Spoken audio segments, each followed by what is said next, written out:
Coming up, a surfing accident in Hawaii leaves a teenage boy fighting for his life. At first, I tried swimming up, and I couldn't get up, and I was like, whoa, what's going on?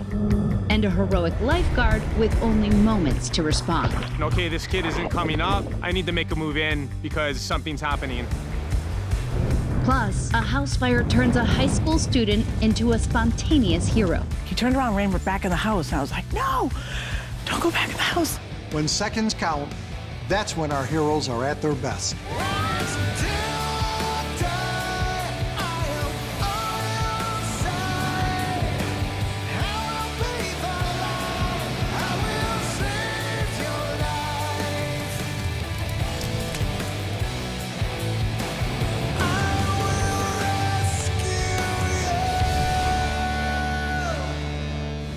The Hawaiian Islands, with that beautiful year-round beach weather and the crashing waves. It's a surfer's dream. It brings people from all around the globe, but even the most experienced wave riders are not immune to the power of the water and the sometimes treacherous coastline.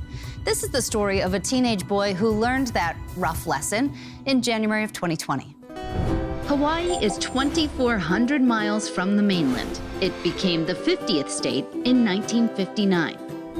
It's known for its lush greenery, gorgeous beaches, and warm tropical climate. Hawaii is an oasis for tourists, surfers, and sightseers worldwide.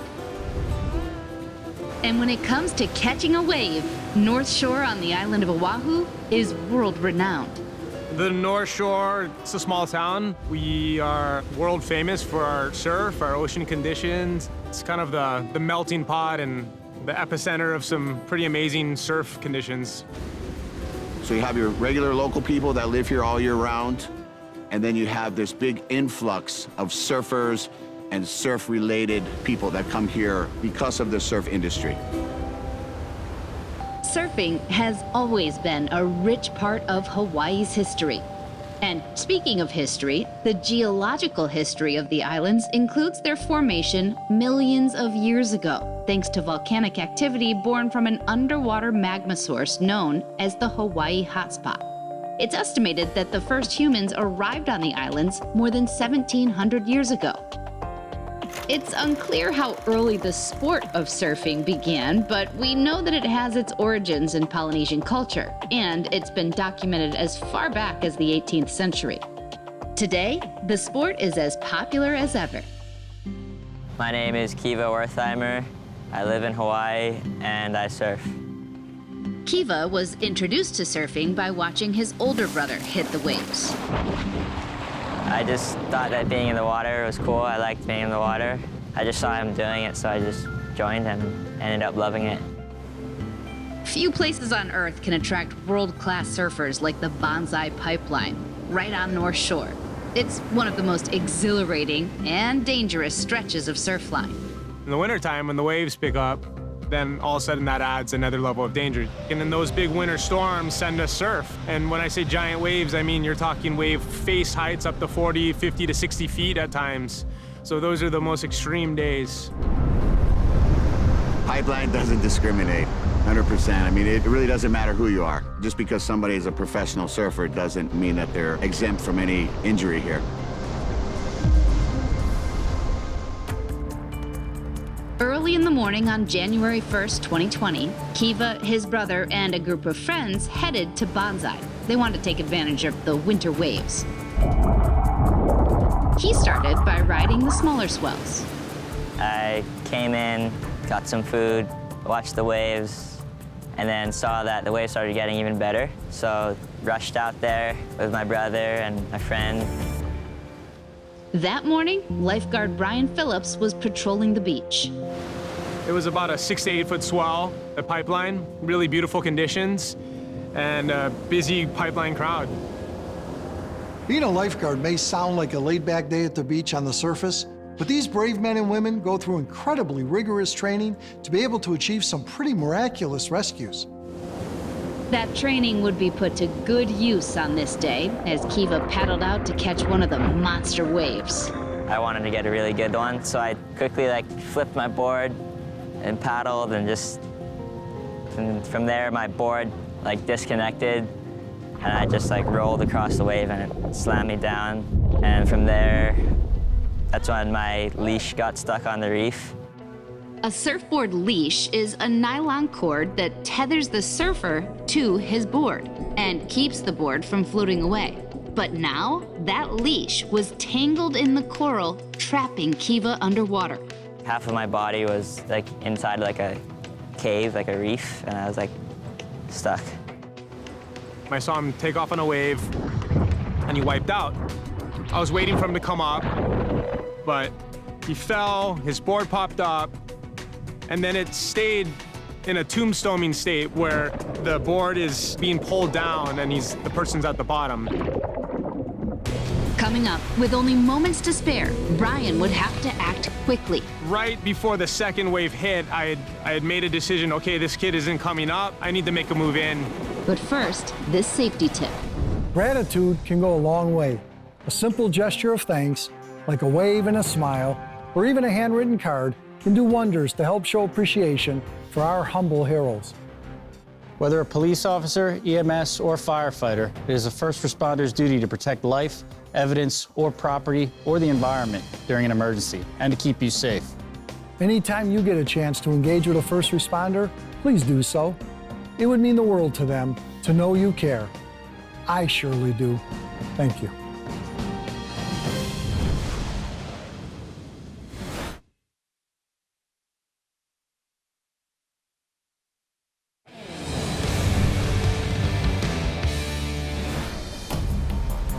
In January of 2020, KIVA Wertheimer was surfing the Banzai Pipeline in Hawaii when he was thrown from his board. With his surfboard leash ensnarled in the coral, the 14-year-old was trapped underwater. At first I tried swimming up and I couldn't get up, and I was like, whoa, what's going on? And then it took me a while to realize, but my leg was like tugging, like super hard the other way, because as I was underwater, there was more waves landing over me. On shore, lifeguard Brian Phillips witnessed the wipeout and knew Kiva was in trouble. Right before the second wave hit, I had made a decision, okay, this kid isn't coming up. I need to make a move in because something's happening. I tried to make a radio transmission to the tower. At that same time, they all recognized that this kid was in trouble as well. So they were already en route to come towards the shoreline. Brian jumped on a jet ski, battling the gargantuan waves, trying to get to Kiva. I think he took another wave on the head, and I had to make a maneuver to make an approach. So he took in one more wave. He was still underwater, still attached to the reef. After a while, I was like trying to get up and realized I couldn't get up, and so I just thought I need to take off my leash. So, with Kiva quickly running out of oxygen, he made the life or death choice to detach the leash from his leg. Right after that, I swam up and then finally got to the surface, but right as I popped my head above water, there's another wave literally right about to land on me, and I couldn't catch another breath. The wave pulled Kiva under again. Right at that moment, Brian arrived on his jet ski. Did a turn, and right as I got to him, he surfaced and I grabbed him. He was dazed, obviously been struggling for pretty much 3 waves underwater. Then luckily, Brian was right there at like the perfect moment, right there. I put him on the jet ski, took him to the beach, and my partners were there waiting for me. Kiva was taken to the hospital, and while he suffered some minor scratches and bruises, he survived. Kiva did everything right. Not only did he keep a cool head, but he had also prepared himself for this kind of situation. Previously this year, I took a surf survival training, breath holding, and yeah, they definitely helped me like with my breath holds and stuff. He did his best to be prepared for that situation, and I'd have to hats off to him for taking 3 waves underwater. That was pretty incredible.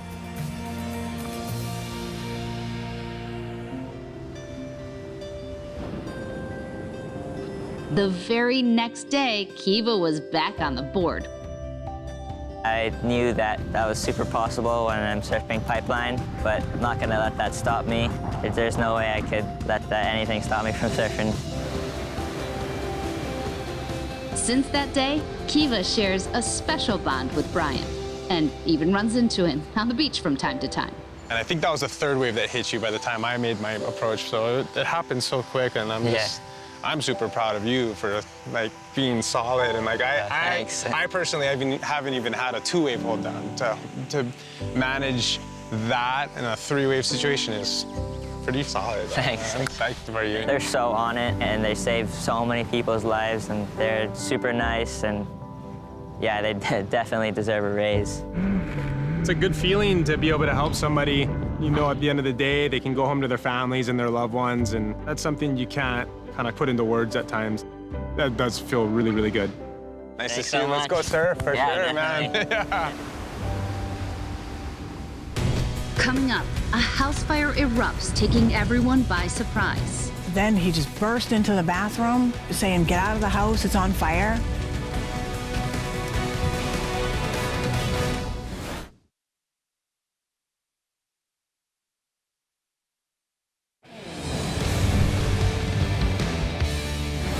We all think of our homes as a place of comfort and safety, and most of the time, that's true. But when a house fire broke out in Danvers, Massachusetts, that sense of security was shattered. Thankfully, a young man stepped up and became a hero. In New England, just outside of Boston, is the small town of Danvers, Massachusetts. In these elm-lined neighborhoods, you'll find historic homes built centuries ago. But the town's history runs deeper than just Victorian homes. Danvers also has ties to the Salem witch trials. Despite that darker part of its history, folks who live here love it and think of Danvers simply as home. It's just a small town community. Everybody kind of helps each other out as needed. It's a very nice, safe feeling to live here. Robin KELLOW knows what it's like to help out. For the past few years, she's been a host parent, also known as a billet, to high school hockey players. Each year, she opens up her home to these young athletes who move to Danvers specifically to study and train with a local hockey team. Player Martin Mayoffer lived with Robin for 2 years. It's always interesting getting to know your billets, and it's really about building a relationship with them through dinners together, talking about your games, talking about your practices. In 2019, Martin and Robin would share a terrifying experience that would bring them even closer. The evening of June 18th ended like most, a quiet dinner at home with Robin, Martin, and fellow exchange student Colin. I finished up and put my dishes away and then headed up and left Robin and Colin downstairs. As Martin relaxed playing video games, Robin came upstairs to take a shower. So I was sitting in my room playing, and I started to smell smoke. I knew that Colin didn't really have anywhere that he had to be that day, so I assumed he was probably just burning some popcorn or something. And so I continued to play video games, and the smell of smoke grew. Experts say that having a solid game plan is imperative when facing a fire. In a residential environment, it is extremely helpful to have every family member know exactly where fire extinguishers are located, making sure that your fire alarms are in a correct working order. A lot of preventative maintenance can actually be done way ahead of time. Martin soon realized something downstairs had to be terribly wrong. So, I yelled down, "Hey, like, what are you burning? Are you burning any food down there?" And no response, so I got a little suspicious, and I looked over towards the door, and I saw about an inch or two of smoke pouring in. He rushed downstairs to find the living room couch in flames. As soon as I saw that, my first thought or reaction was, how can I put this out? And I ran back upstairs and grabbed a towel out of my dresser and went to the bathroom. Martin began soaking the towel to help put out the fire. He then ran in to alert Robin. Then he just burst into the bathroom saying, "Get out of the house, it's on fire." And I was like, what are you talking about? And then he's like, "Get out of the house, get out of the house." Martin ran down the stairs with the soaking wet towel. The fire was getting progressively worse, and I threw the towel over the fire, and it slowed it down, but the fire burned through it and continued. Thinking quickly, he started filling up a storage container with water. Meanwhile, the thick wall of smoke upstairs left Robin blinded and disoriented. I'm like almost embarrassed to say that I couldn't find my way. And I started yelling, and I was like panicking, total panic. I ran back upstairs. I heard her yelling and screaming for help. I couldn't hear exactly where she was coming from. So I checked a couple of rooms. I checked the bathroom, and she wasn't in there anymore. So he thought maybe I made it downstairs, and then he went back downstairs, And I was still upstairs scrambling, trying to figure out how to get out. Then he realized, no, I'm still upstairs. And I took my phone out of my pocket and turned the light on, and that's when I found her. She came to me where the light was at, and I grabbed her and I walked her out of the house. In all the panic and confusion, Robin was only able to find a bath towel to wrap around herself. But this was the least of her worries. She then realized her dog was still inside the house. And in that moment, I said, did Sparky make it out? And he ran, like he turned around and ran back in the house. And I was like, no, don't go back in the house. Coming up, Martin must make a daring rescue. I went back in and to check if he was there, but there was nobody there. But first, this safety tip. The number one thing you can do to stay calm during an emergency is to have the confidence that you know what to do. We suggest everyone to learn basic first aid, practice the ability to tune everything out except for what you're focused on. Take a deep breath, stay calm, and focus. So the next time something goes wrong in your day, view it as an opportunity to practice these critical survival skills. Because the more you know, the less likely you will be to panic.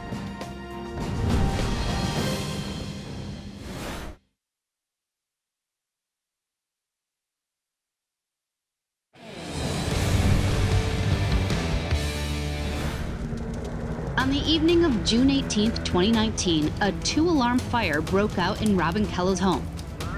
With the help of Martin Mayoffer, they both made it out safely. But as they waited for the fire department, Robin realized her dog was still trapped in the burning home. No one was there to help, so Martin knew what he had to do. So I ran back in the house and found him upstairs in the game room where I'd been. So I grabbed him and brought him outside. They were safe outside, but now the question was, where was their housemate Colin? I went back in and went down to his room to check if he was there, but there was nobody there.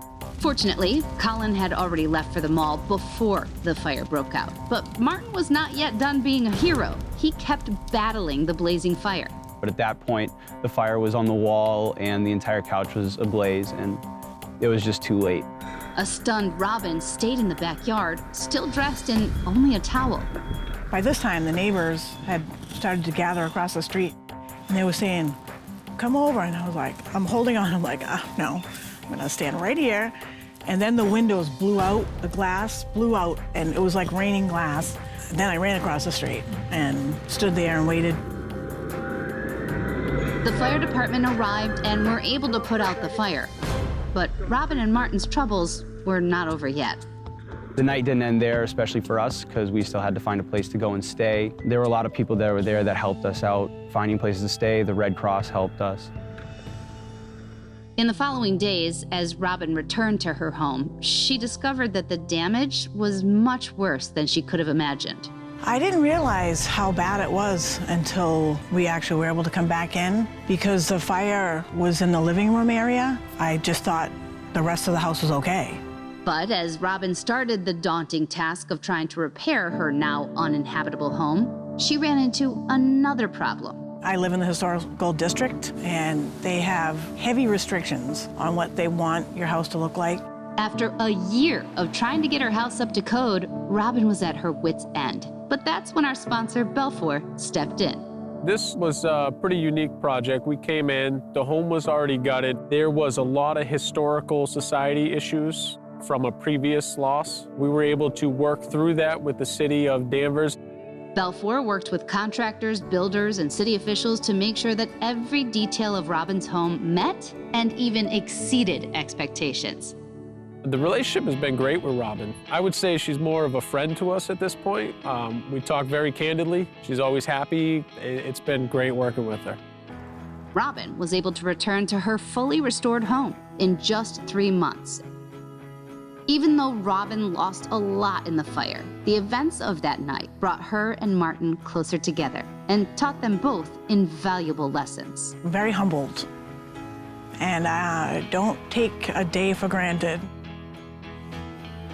You know, it made me think a lot about how short life can be, but also the fact that there's people that are there to help you when you face difficult times. And there were a lot of people that came together and helped me and Robin and everybody else that lived at the house.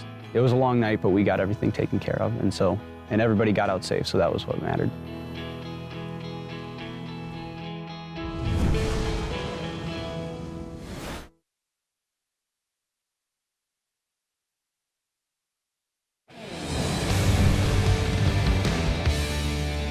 The key to surviving any calamity is to know the risks, be prepared, and then trust that there will be a hero that will be there to save you. I'm Ginger Zee. Thanks so much for watching.